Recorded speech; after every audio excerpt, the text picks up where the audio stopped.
Bueno, hemos leído, ¿cierto?, en el libro de Primera de Reyes, capítulo 19, del verso 9 al 18.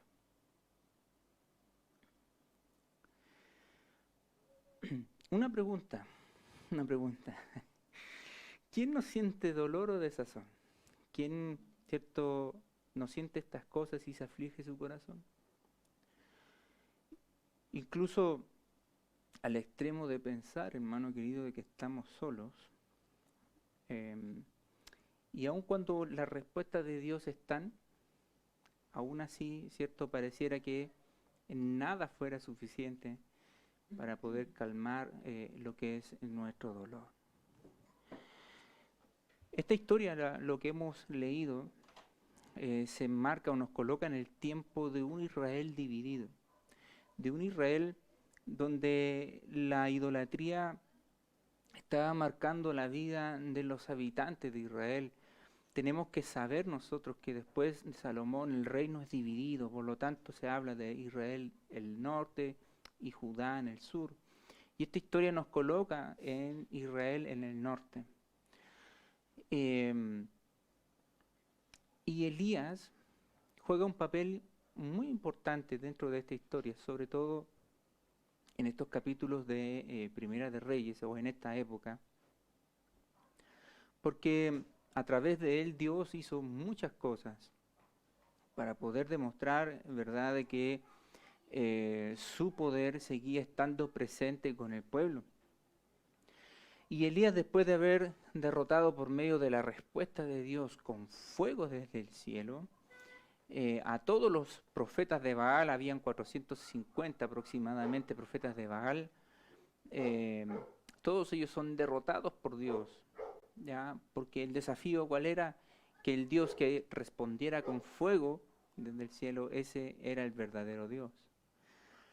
Y después de esto, de esta señal clara de Dios, ¿ya?, de este milagro de Dios, donde hace llover fuego del cielo y consume todo el holocausto, viene también una oración de parte de Elías, porque en aquel tiempo lo que sucedía también era que había una gran sequía, ya había una gran sequía en aquella región. Pero Jezabel, ¿cierto?, que era la esposa del rey Acab, quien estaba reinando en aquella época, ella era una persona idólatra, y era una persona, cierto, pagana. Sus dioses eran Baal, Acera, Diana, ¿verdad? Todos esos dioses a los cuales ellos adoraban. Por lo tanto, em, ella se juramenta ella misma y dice que no va a descansar hasta que Elías ya sea tomado y sea muerto, en venganza, ¿verdad?, a los profetas de Baal. Por lo tanto, Elías huye, y en esta huida, ¿cierto?, es lo que hemos podido leer en esta hora. Y lo que nos hace preguntarnos, ¿verdad?, de toda esta historia. Porque si Dios respondió con fuego, el pueblo vio, ¿verdad?, quién era Dios en realidad, o quién era Dios de verdad, porque los demás dioses eran una mentira, y siguen siendo una mentira. ¿De qué vale o qué valió la pena, verdad? Si nos preguntamos si es que valió la pena o no, ya la victoria que se vivió ahí en el Monte Carmelo frente a los profetas de Baal. Nos hacemos esa pregunta, nos preguntamos si es que valió la pena, ¿verdad?, de que Dios terminara con la sequía. ¿Ya? ¿Por qué? Porque este hombre, al estar su vida en peligro, él huye, ya donde Jezabel no pudiera estar, donde no pudiera tener un mayor dominio, ya incluso se va hacia el lado más sur, ya de la región. Por lo tanto, el motivo de la huida, ¿cierto?, era de escapar, ya temió por su vida Elías. Que el Señor nos bendiga.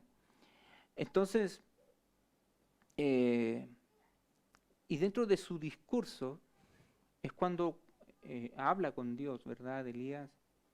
Tenemos que hacer la referencia en región que él huye al mismo monte donde Dios habló con Moisés. Y por lo tanto, estando allí, él habla con Dios.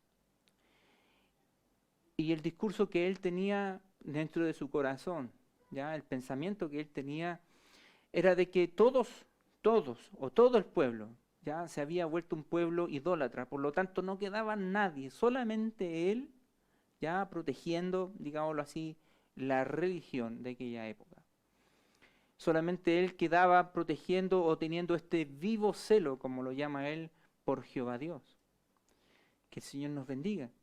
Por lo tanto, esa era parte del discurso. Solo yo he quedado y solo yo, cierto, tengo este vivo celo en mi corazón. Todos los demás se han transformado en idólatras y todos los demás, de alguna forma, también adoran a estos dioses o son permisibles ya con la adoración de estos dioses. Que el Señor nos bendiga.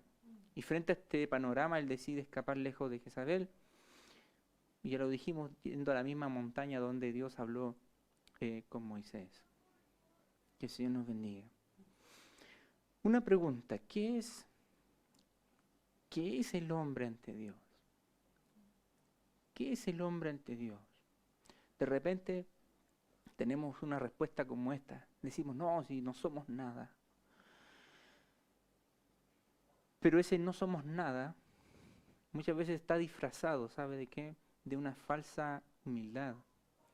Porque ante Dios, hermano querido, yo quiero decirle algo desde mi corazón. Ante Dios, usted y yo somos parte de un plan magnífico que trazó el Señor. ¿Por qué se lo comento de esta forma? Porque podríamos decir, no, si no somos nada ante Dios, pero ante Dios usted es muy valioso. Usted hoy, hermano querido y hermana querida, tienen un título mayor que todos los títulos de este mundo. Usted y yo somos hijos de Dios. Por lo tanto, somos parte de este plan. Ya somos parte de este plan, somos parte del plan de Dios. Por lo tanto, hermano querido, ante una nación como lo que estaba pasando en esa época, ante una nación que había sido invadida en el ámbito religioso por otros dioses, ante una nación idólatra, ¿qué haría Dios o qué estaría haciendo Dios? Porque según el discurso de Elías, nadie más seguía, ¿cierto?, a Jehová, el verdadero Dios. Nadie más, digámoslo así, se arrodillaba ante el verdadero Dios. Todos los demás habían sido idólatras y adoraban a Baal. Que el Señor nos bendiga. Eso, según el convencimiento de este hombre, ¿ya? Y según su discurso. Que el Señor nos bendiga. Por lo tanto, si Dios había respondido, y esto es muy importante, Dios ya había respondido con fuego y había hecho detener la sequía, había vuelto a llover sobre la región. ¿No será que Dios ocupa a los suyos, verdad, como instrumentos en sus manos? Que el Señor nos bendiga. Por eso le digo yo que cada uno de nosotros forma parte del plan de Dios. Y algo muy hermoso, hermano querido y querido amigo en esta hora, es que Dios nos ocupa. Y para Dios somos importantes. Ya, que el Señor nos bendiga. Y ante una nación idólatra, ¿qué estaría haciendo Dios? Precisamente esto, ¿cierto? Es lo que de alguna forma vamos a ver. Durante el transcurso, ¿cierto?, de esta caminata que tiene, recordemos que en esa época no había medios de locomoción, y dentro de esta caminata que tiene Elías, ya se demoró alrededor de 40 días, 40 noches en poder lograr llegar hasta ese lugar. Y en el transcurso, ¿verdad?, deseó la muerte. Él dijo, basta ya, yo no soy mejor que mis padres. Esa era la conversación que él tenía. Muchos afirman de que tuvo él una gran depresión dentro de su vida. Que el Señor nos bendiga. Por lo tanto, precisamente en esos minutos, cuando cuando pensamos que todos son idólatras y que todos, ¿cierto?, tienen, de alguna forma han sido permisibles y que pareciera, ya, pareciera que nada está haciendo Dios, pareciera de que Dios está quieto y que no está haciendo ninguna cosa, precisamente, hermano querido, es totalmente al revés, porque lo que está haciendo Dios es precisamente es sostener a los suyos, porque, a ver, si Elías estaba huyendo, Dios perfectamente podría haber tomado a otro instrumento y haberse despreocupado, ¿verdad? Por Elías, total, él estaba escapando. Ya, que el Señor nos bendiga, tal como Jonás, a lo mejor, como haciendo un paralelo entre personajes de la Biblia. Y resulta, hermano querido, que Él sustenta. Y esto también es muy hermoso poder notarlo. Porque estando en el desierto, dice la palabra del Señor de que manda a su ángel. Y ya el ángel levántate y come. Ya, que el Señor nos bendiga. Y resulta que había, por así decirlo, de la nada, ¿cierto? Apareció comida allí donde él estaba.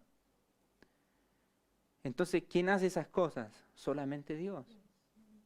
¿Quién hace esos milagros? Solo Dios. Por lo tanto, si estamos en ese ámbito, este hombre estaba sufriendo, estaba con desánimo en su vida, tenía una desazón tremenda en su corazón porque él pensaba que era el único y estaba escapando, huyendo, temiendo por su vida. Y aún así Dios lo sustentaba. Ya, que el Señor nos bendiga. Por lo tanto, ¿qué estaría haciendo Dios ante una nación idólatra? Allí está, sosteniendo a los suyos, ¿sí? Sosteniendo a los suyos, trabajando en silencio. Muchas veces Dios, hermano querido, trabaja en absoluto silencio y pareciera de que no está haciendo nada, pero allí está Dios. Ya, que el Señor nos bendiga. Imagínense que cuando Él termina, ¿cierto? Todos estos versos que hemos leído, Él le dice, todavía hay 7.000 ya que no se han doblegado ante Baal o no han besado a Baal, ya que el Señor nos bendiga. Y este número no solamente habla de cantidad, sino que habla de una cualidad. Ya 7.000 es muchas personas que no se han doblegado ante otros dioses. Por lo tanto, termina respondiéndole, ¿verdad?, a esa inquietud y a esa desazón que Elías tenía de pensar que era el único. Ya, que el Señor nos bendiga.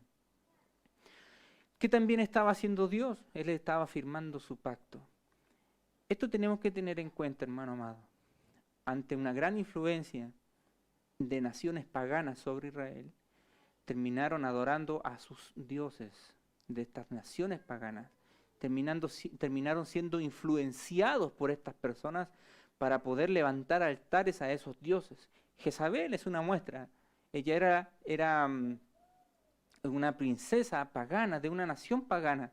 Y aún así, ¿cierto? Venía e introdujo, ¿verdad?, la adoración a Baal dentro de la nación de Israel. Entonces Acab se transforma en un verdadero, una palabra, un verdadero títere, ya, de su mujer.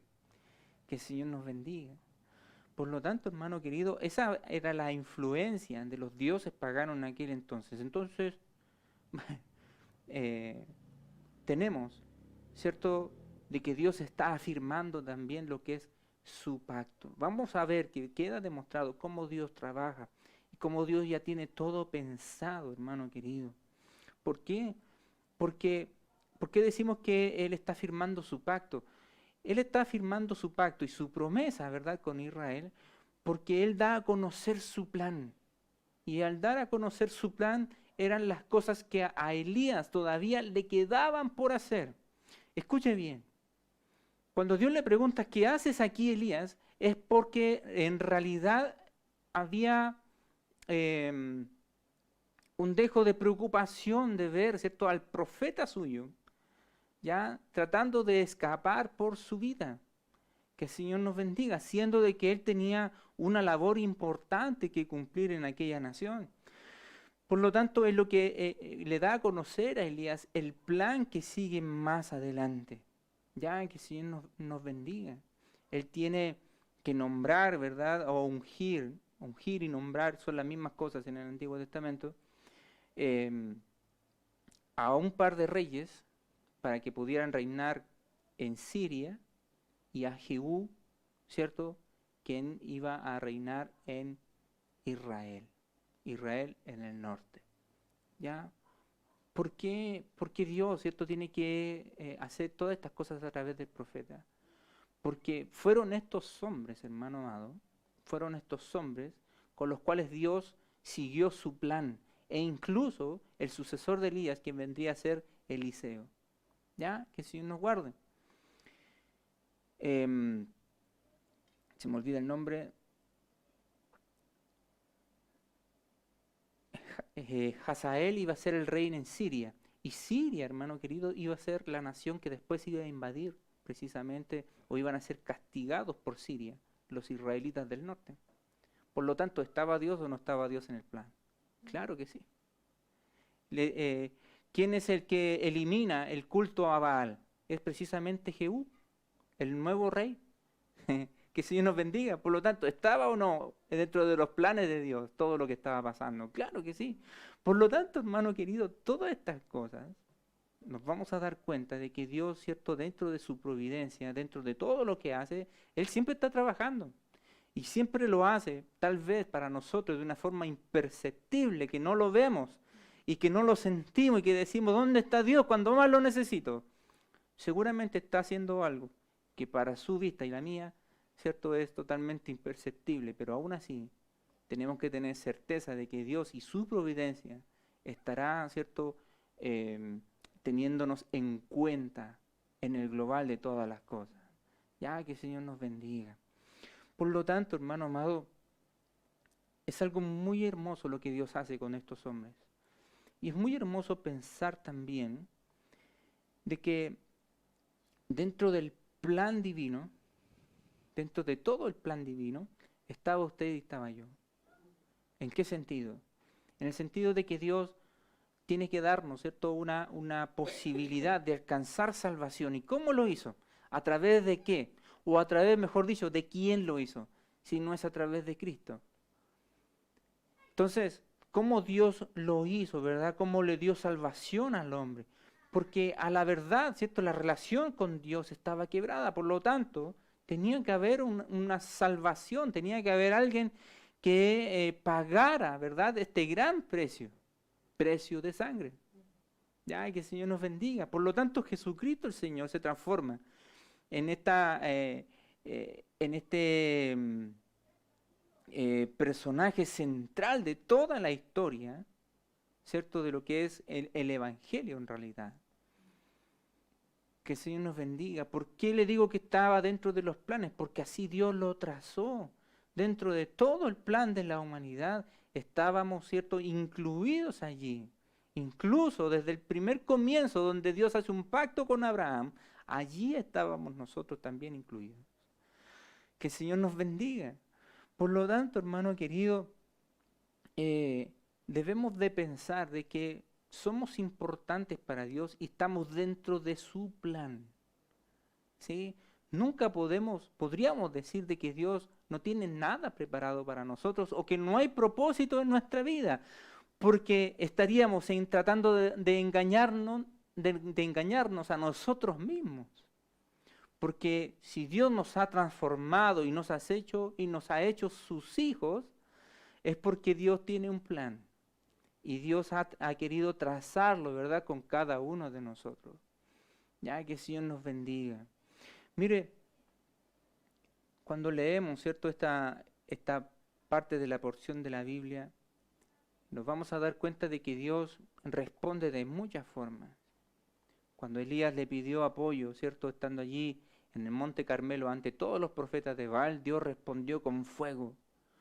Y fue una cosa tremenda, ¿verdad? Algo que dejó a todos, ¿cierto?, con la boca abierta. Yo me imagino cómo debe ser ver llover fuego del cielo, tiene que ser algo impresionante. Y destruyó todo lo que era, ¿cierto?, el holocausto, lo quemó todo. Fue una forma dramática con la cual Dios, ¿verdad?, respondió la oración de este hombre. Pero luego lo vemos estando allí en la cueva y dice la palabra del Señor de que Dios se manifiesta.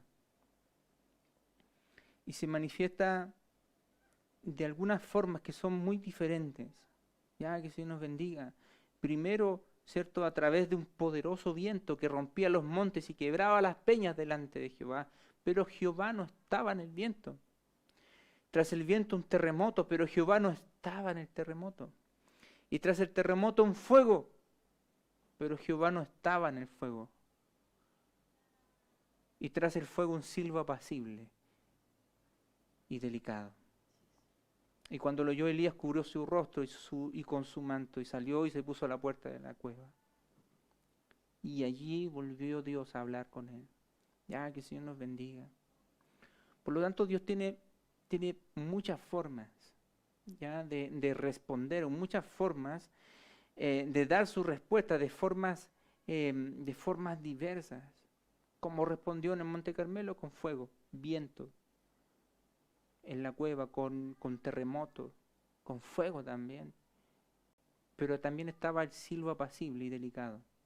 Un silbo apacible y delicado es como un susurro, como una exhalación de aire. Sí, que el Señor nos bendiga. No siempre, hermano querido, y esto es muy importante que lo entendamos, que no siempre las respuestas de Dios van a ser dramáticas. ¿Ya? Ojalá uno quisiera, ¿cierto?, que todo sea dramático, que tenga como una gran acción de parte de Dios.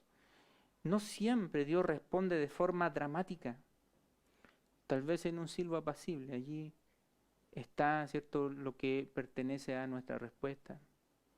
Un susurro de Dios. Mire, cuando queremos contar un secreto, ¿verdad?, lo hacemos en voz baja. ¿Sí? O mejor aún ilustrado es cuando queremos hablar con un niño. ¿Y cómo lo hacemos? Un niño pequeño, ¿verdad? Lo tomamos en brazos y hablamos con él y le hablamos al oído. Que el Señor nos bendiga. Y cuando la gente habla, ¿cierto?, de forma baja, ¿qué es lo que hacemos? Es acercar, ¿verdad?, nuestro oído. Ojalá estar lo más cerca de la persona que está hablando, está susurrando, para escuchar lo que está diciendo. Que el Señor nos bendiga.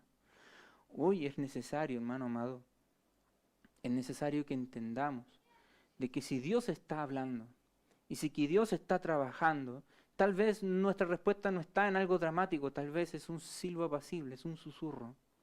Lo que yo tengo que hacer es acercarme a oír.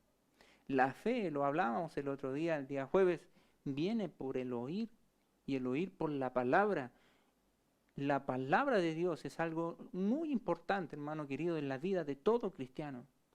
Por lo tanto, si Dios está hablando, tal vez no está hablando de una forma dramática, sino que está haciendo un susurro. Y lo que yo tengo que hacer es acercarme mucho más a Dios para poder oír. ¿Y cómo me acerco a Dios? A través, ¿cierto?, de la comunión con Él, en la oración y el apego a nuestro Dios. Que el Señor nos bendiga. De repente queremos respuestas inmediatas, pero resulta que a lo mejor no alcanzamos a escuchar el susurro de Dios. Tenemos que acercarnos más. Que Dios nos bendiga. Mire, en lo personal, para mí esta palabra, ¿cierto?, se ha transformado en algo muy, muy bonito de observar, de cómo Dios trata a los suyos. Y sabe, cuando le hace la pregunta, ¿verdad? Esto es muy, me da como risa, pero en la realidad, hermano querido, esta es una gran pregunta, muy profunda de parte de Dios. Porque le pregunta una vez, le dice, ¿qué haces aquí, Elías? ¿Qué haces aquí? Físicamente, ¿cierto? ¿Qué haces aquí? Quiere de alguna forma tal vez decirle cómo no deberías estar aquí. ¿Ya? No deberías estar aquí. ¿Por qué? Porque como profeta de Dios deberías estar dando otra batalla, deberías estar trabajando en otro ámbito donde yo quiero que en realidad estés trabajando. Ya, que el Señor nos bendiga. Por eso le dice, ¿qué haces aquí, Elías? ¿Qué haces escondiéndote? ¿Qué haces huyendo? ¿Qué haces estando triste? ¿Qué haces? ¿Qué haces en esa situación? Si yo te dejé en otro lugar, tú tienes otras cosas que hacer. Ya, que el Señor nos bendiga. Por lo tanto, hermano querido, mire, lo que responde Elías llama la atención. Lo que responde él dice, no, es que tuve un vivo celo por Jehová. ¿Por qué no respondió, sabes qué? Tuve miedo. Tuve miedo porque me iban a matar. Tuve miedo porque Jezabel prometió matarme. Por qué excusarse, verdad, en algo que cubría a lo mejor la verdad? Que el Señor nos bendiga. Es importante, hermano amado, entender, ¿cierto? De que nuestras excusas son una fachada, ¿verdad? De lo que es nuestra realidad y nuestra verdad. Que el Señor nos bendiga. Hubiese sido más sincero haberle dicho a Dios, sabes que Dios, tuve miedo y temí por mi vida, por eso decidí huir y escapar. Pero dice, no, tuve un vivo celo, es que lo que pasa es que soy solo yo. Estoy solo en este mundo, estoy solo batallando. Soy yo nomás, nadie más te adora, nadie más se dobla su rodilla ante ti, nadie más te reconoce como el verdadero Dios, solo yo. Que el Señor nos bendiga. Pero no será, ¿cierto?, una falsa humildad, un lastimerío santo, entre comillas, que queremos hacer ver ante Dios. Que el Señor nos guarde de esas cosas. Que el Señor nos bendiga. Después de, mire, y esto es un dicho, después de una batalla ganada muchas veces viene el relajo. ¿Sí? Después de una batalla ganada muchas veces viene el relajo, viene también el desazón. Todas esas cosas pueden estar a la vuelta de la esquina después de una batalla ganada.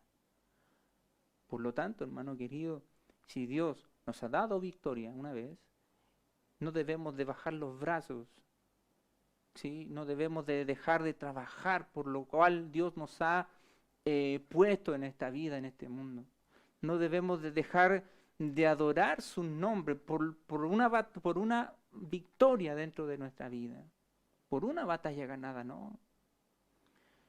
Sin lugar a dudas, hermano, era una gran victoria sobre los profetas de Baal y terminó, ¿verdad?, con fue el principio, hermano querido, de la derrota de la religión imperante en aquella época. Pero resulta, hermano querido, de que no estuvo o no se vio un hombre de fe, no se vio un hombre de convicciones después de eso, sino que se vio un hombre temeroso. Que el Señor nos bendiga. Mire, yo quiero decirle algo muy puntual también. Muchas veces nos sentimos de esa forma, nos sentimos de que estamos solos, de que estamos prácticamente abandonados, y que nadie más hace lo que nosotros hacemos, y que nadie más, ¿cierto?, se preocupa de ciertas cosas, y que nadie más, y estoy solo, y que yo, y yo. Dios, hermano querido, siempre está al pendiente de los suyos. A pesar de que estemos en esa condición, Dios está al pendiente de los suyos. Sí, que el Señor nos bendiga. Por eso nuestro propósito, hermano querido, no termina cuando nosotros decimos que termina. Nuestro propósito en este mundo y en esta vida no termina cuando nosotros decidimos hacerlo, como queriéndonos jubilar, ¿cierto?, antes de tiempo. Termina, hermano querido, nuestro propósito donde Dios decide que termina. Y cuando hablamos de los cristianos verdaderos, estamos hablando de personas que siguen hasta el final de sus días con esta misma convicción. He escuchado muchos testimonios hablar acerca de morir, ¿cierto?, con la bandera en alto. O sea, ¿ha escuchado eso?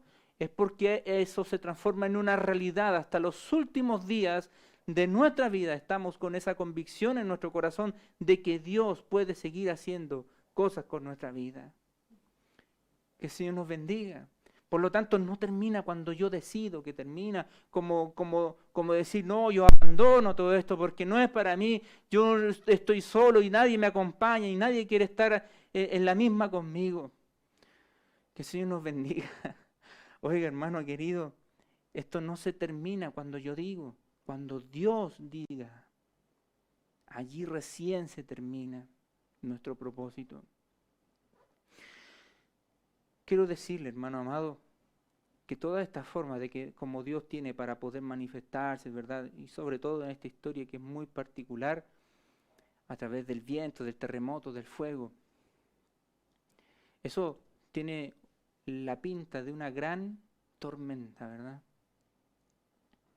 Pero quiero decirle que después de la tormenta viene la paz. Después de la tormenta viene la calma. Después de haber estado, ¿cierto?, en tormenta sale el sol. Que el Señor nos bendiga. La respuesta de Dios no tarda. La respuesta de Dios no tarda en hacerse manifiesta, hermano querido, en los que le buscan, en los que aguardan en su presencia. Que el Señor nos bendiga. La respuesta del Señor no tarda. Por lo tanto, si está viviendo tormentas, si está viviendo tormentos dentro de su vida, de su corazón, problemas, desazones, ¿cierto? Qué sé yo, desilusiones, todo, hermano querido, luego viene la calma, luego viene la paz, luego viene la respuesta de Dios, luego vuelve a alumbrar el sol, hermano amado. Es cosa de tener fe, es cosa de tener paciencia, es cosa de aguardar en Dios. No nos escudemos más, hermano querido, en lo que hacemos. Que el Señor nos bendiga. No se trata de lo que hacemos. No se trata de lo que hacemos, hermano. Se trata de lo que creemos. Ya, el Señor nos bendiga porque no se trata de lo que podamos hacer. Se trata, hermano querido, de lo que creemos. Aún con desazón, aún con dolor, aún con desilusión. Aún así, hermano amado, usted y yo seguimos creyendo en Dios. Porque su poder, quiero decirle que no ha cambiado nunca, el poder de Dios. El mismo que era antes, es ahora y será para siempre. Que el Señor nos bendiga. Por lo tanto, no se trata de lo que hacemos, se trata de lo que creemos. Y eso, hermano querido, marca totalmente la diferencia. Dios, hermano querido, hace que todas estas cosas, todas estas circunstancias de la vida sean necesarias. Sean necesarias. Ustedes dicen, pero entonces tenemos que sufrir toda la vida. No, no. Por eso les digo, después de la tormenta viene la paz. Dice el libro de Pedro, capítulo 1, verso 3, bendito el Dios y Padre de nuestro Señor Jesucristo, que según su grande misericordia nos hizo renacer para una esperanza viva por la resurrección de Jesucristo de los muertos, para una herencia incorruptible, incontaminada, inmarcesible, reservada en los cielos para vosotros, que sois guardados por el poder de Dios mediante ¿qué cosa?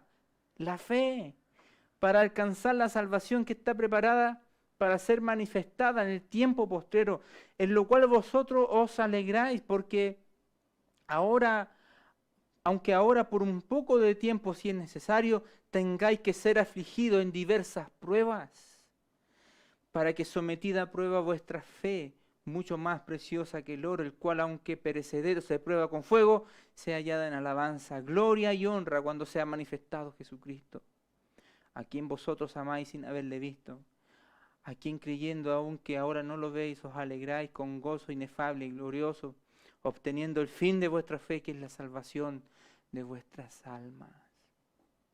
¿Qué le parece? Que el Señor nos bendiga, hermano querido. Aún todas estas cosas nos permiten, ¿verdad?, seguir creciendo.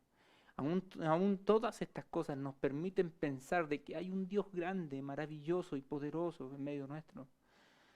Que el Señor nos bendiga. No es como nos sintamos, no es como usted se sienta, es como está nuestra fe. No es como nos sintamos o como la situación del momento, es como está nuestra fe. Dios, hermano querido, nos ayude en este día. en esta hora, levantarnos con fuerza ante Satanás cuando nos dice, no vas a poder porque tú tienes todo esto en contra, esto y esto hiciste, y esto también hiciste.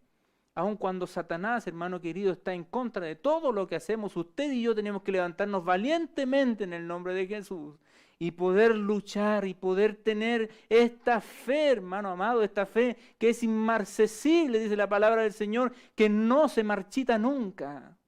Por lo tanto, hermano querido, frente al odio, frente a Satanás, hay que levantarse con valentía, hermano querido, a dar la pelea. Hay que levantarse con valentía a dar la pelea.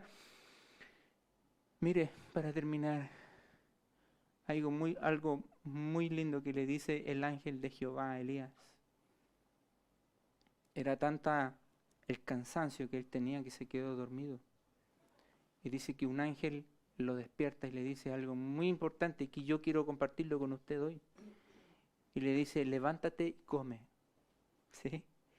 Levántate y come. ¿Por qué? Porque camino te resta. Camino nos resta. Que el Señor nos bendiga en esta hora, que Dios nos ayude y que esta palabra, hermano amado, sea de una gran bendición para todos nosotros. Amén. Oremos al Señor para darle gracias a Él por esta su palabra. Gracias, Dios eterno, te damos por tu infinita misericordia y amor y bondad, Señor, plasmada en tu palabra.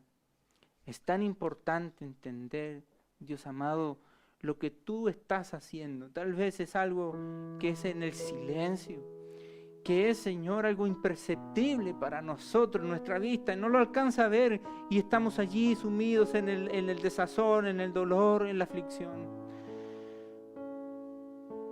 Pero quiero recordar, querido Dios, que esta palabra nos enseña algo muy importante de saber que tú estás con los tuyos, que tú estás, Señor, allí el pendiente de aquellos que te buscan, de aquellos que se acercan cada vez más a escuchar este susurro, a escuchar tu voz de más cerca. Oh Señor, te alabamos en esta hora, porque tienes diferentes formas para responder. Y si nos has respondido a través de un silbido apacible, de un susurro, queremos nosotros, Señor, acercarnos cada vez más, acercarnos en fe, acercarnos en confianza, Señor. Gracias te damos, Dios mío, por enseñarnos hoy que no solo puedes responder de una forma dramática como quisiéramos, sino que tienes muchas formas con las cuales tú puedes acercarte a nuestra vida. Gracias, Señor. Te pedimos que esta palabra sea de mucha bendición, Padre eterno, para todo aquel que ha podido hoy día conectarse junto a nosotros y escuchar. Tal vez hay momentos de tristeza, de dolor, hoy día mismo, Señor, sobre la vida de nuestros hermanos y amigos que no se conectan. Pero tu respuesta no tarda. Tu respuesta no tardará en llegar. Porque después de toda tormenta sale el sol nuevamente. Después de toda aflicción viene la paz. Por lo tanto, confiamos en ti, confiamos en tu poder, confiamos en lo que tú puedas hacer, Señor. Te ruego, Dios mío, que esta palabra cale profundo en los corazones de todos nosotros, Dios mío, que sea como una espada que atraviesa hasta lo más íntimo de nuestra vida. Te lo ruego, Señor, te lo pido en el nombre de nuestro Señor y Salvador Jesús. Amén.